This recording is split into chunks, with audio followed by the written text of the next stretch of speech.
මේස ලග්නය 2026 දෙවැනි දින සිදුවීමට නියමිත ගුරු මාරුව.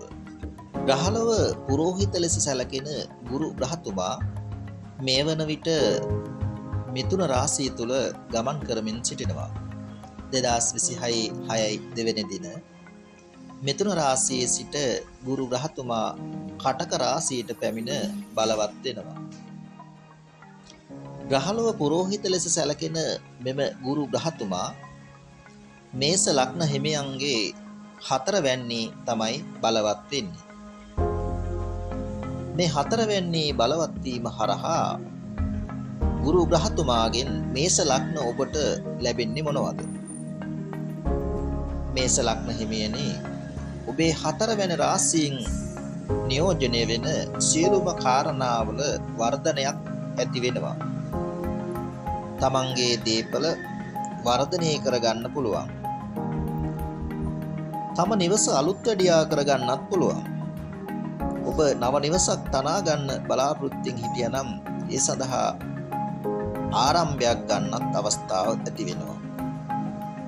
මේස ලග්න හිමියනි, ඔබ කිසිසේත් නොහිතපු දේපලක් ඔබට මිලදී ගැනීමට අවස්ථාව උදා වෙන්න පුළුවන්.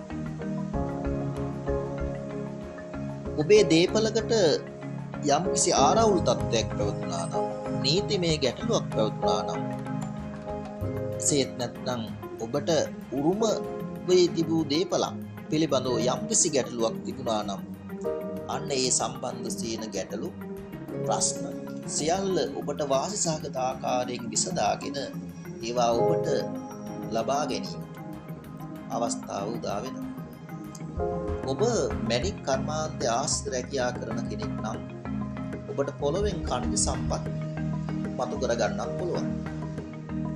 මේස ලග්න ඔබ උසස් අධ්‍යාපනය ලැබලා එසේත් නැත්නම් උසස් අධ්‍යාපනය අතරමඟ නතර කරලා දාලා තියෙනවා නම් අන්න ඒ උසස් අධ්‍යාපනය ආරම්භ කිරීමට හොඳ කාලයක්. මේස ලග්න හිමියනි, ඔබේ ජීවිතය නව මානයක්, නව ඉලක්කයක් වෙත රැගෙන යන්න පුළුවන් කාලයක් තමයි 2026 දෙකින් පස්සේ ආරම්භ වෙන්නේ. මේස ලග්න හිමියනි, මේ මම සඳහන් කරන්නේ පොදු ග්‍රහ තත්ත්වයයි. ඔබ බලන්න ඔබේ ජන්ම පත්‍රයේ සඳු ග්‍රහය ලග්නයේ හෝ 12 වැනි පීඩාවට ලක් වී ඇතනම් ඔබට මේ ගුරු මාරුවෙන් ලැබෙන සුබ ප්‍රතිඵල තරමක් අඩු වෙන්න පුළුවන්. මේස ලග්න ඔබ දැනටමත් සෙනසුරුගේ අපලකාරීත්වය නිසා මානසික පීඩා සහිතව, බාධා සහිතව ලැබෙන ධනය වැඩි වැඩියෙන් වේදම් කරමින් පසු වෙන කාලයක්. නමුත් මේස ලග්න හිමියනි, 2026 දෙකෙන් පස්සේ ඔබට යම් අස්වැසිල්ලක් ලැබෙන්න පුළුවන්. ඔබට යම් යහපත් තත්ත්වයක් ඇති වෙන්න පුළුවන්.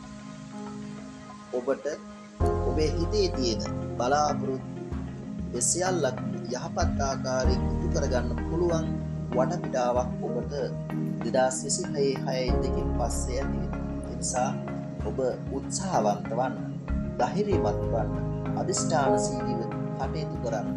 ඔබේ ඉලක්කයන් වෙත යෑමට ඉතාම සුදුසු කාලයක් ඔබට උදා වෙලා තියෙනවා. ඒ නිසා ඔබ ක්‍රියාත්මක වන්න. තෙරුවන් සරණයි.